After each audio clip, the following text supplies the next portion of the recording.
Assalamualaikum warahmatullahi wabarakatuh. Sekarang saya dan warrior ahli WTRO atau Water Treatment Reverse Osmosis akan mereview apa yang kita install di RSUD Dr. Suroto Ngawi. Pertama, apa sih keuntungan WTRO khususnya digunakan kepada peralatan rumah sakit atau sistem-sistem yang lainnya? Kita langsung tanya tim ahli dari Warrior Kesehatan. Ya. Mas, bisa dijelasin nggak keuntungannya install WTRO ini khususnya untuk ruang CSSD ini?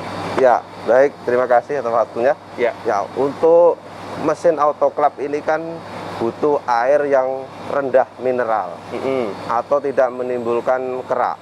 Nah, dengan proses WTRO ini, air kan melalui proses sedemikian rupa meremove kandungan yang di dalam air itu. Supaya air itu bisa free mineral atau rendah zat kapur atau hardness. Sehingga kerja mesin ini jadi bagus, maksimal, dan bisa berkelanjutan gitu. Jadi itu intinya itu makin awet gitu ya? Ya, betul. Seperti itu. Terus cara kerjanya, Mas, secara awamnya ya, cara kerjanya mesin ini seperti apa, terus rutinnya seperti apa? Monggo, jelasin. Ini kita memakai sumber air yang ada di lokasi rumah sakit ini. Ya, dari air baku ini kita proses, kita sediakan penampungan. Dari penampungan pertama kita meremove kandungan zat bau, warna, dan sebagainya itu. Setelah itu menjadi air filter, air yang udah bersih. Nah, air bersih ini bisa dipakai juga untuk yang sifatnya yang nggak terlalu meningkatkan mineralnya yang masih tinggi. Nah, setelah air filter ini kita proses lagi menggunakan RO atau reverse osmosis.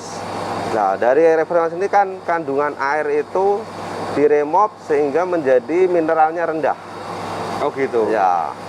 Terus Mas, berarti ya air itu yang air baku dulu tuh ya, masuknya berarti lewat sini tuh, betul? Ya, betul.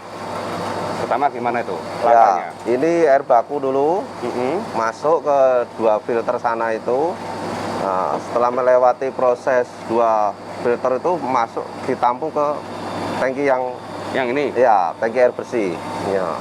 Habis itu? Nah, setelah tangki air bersih ini ditarik lagi dengan pompa, terus melewati membran filter. Nah, dari membran ini air dipisahkan. Air yang layak pakai dengan yang tidak dipakai. Nah, air yang layak pakai masuk ke tandon ini, stainless ini.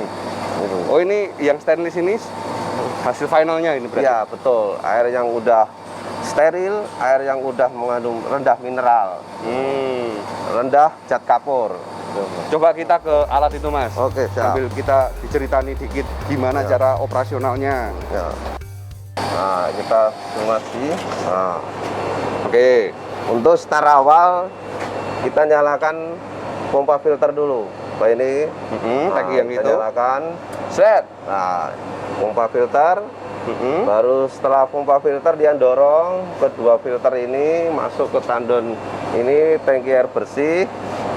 Nah, itu baru kita nyalakan ini pompa feeder untuk pembantu pompa RO. Oke. Nah, baru ini pompa airnya kita nyalakan. Nah, nah di sini terlihat apa itu? Dari produksinya. Ya, ini air produknya naik di kapasitas ini 8 liter per menit. Air rejectnya di 12 liter per menit dengan sistem pressure 55 PSI. Saya mau tanya dulu, air produk ini apa, terus air reject ini apa? Ya, jadi ibaratnya ini air masuk 100%. 100%, nah itu yang bisa turun atau setelah melewati membran ini cuma sekitar 40%. Jadi 60% dibuang. Ini sebenarnya air reject ini udah bagus, udah bersih tapi bisa dipakai lagi sebenarnya. Oh, bisa dipakai lagi? Bisa dipakai lagi. Oke. Karena udah melewati dua filter tapi tidak bisa melewati membran. Karena membran kan pori-porinya per 10.000 mikrosimen. Sangat rapat sekali. Dan itu seperti sehelai rambut.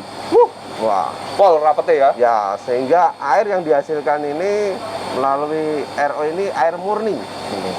Oke. Ya.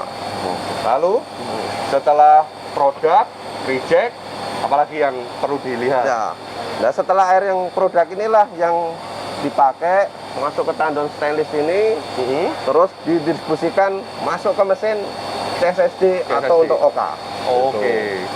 Terus lainnya Mas, misalnya ini ada conductivity monitor, ini untuk apa ini? Ya, ini untuk mengukur kualitas airnya.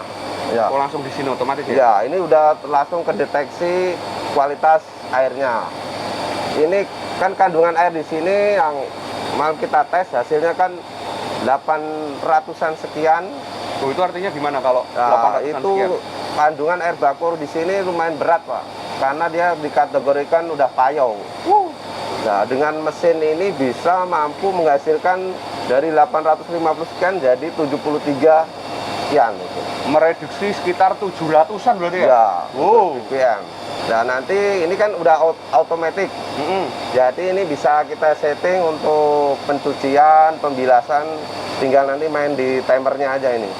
Jadi Kita udah setting. nggak perlu takut-takut lagi nih? Nah, ini udah semuanya sistemnya otomatis. Begitu dia nggak ada aliran air, ini sistem akan mati semua. Maksudnya misal terjadi kemacetan, Ya, karena macet, ya maka dia berhenti. berhenti semua. Jadi mesin-mesinnya aman. Itu. Jadi kalau ada ini, seandainya ada filter yang mampet, nanti akan buzzer akan bunyi. Buzzer. Oh, ini ya? Ya, ini ada buzzer yang bunyi. Oke. Terus apa lagi? Oh ya, saya mau tanya, ini menarik yang conductivity. Kalau misalnya naik nih atau gimana, ini kan ada 72. Bisa nggak Ya. sih karena pemakaian terus ini tiba-tiba naik? Naik.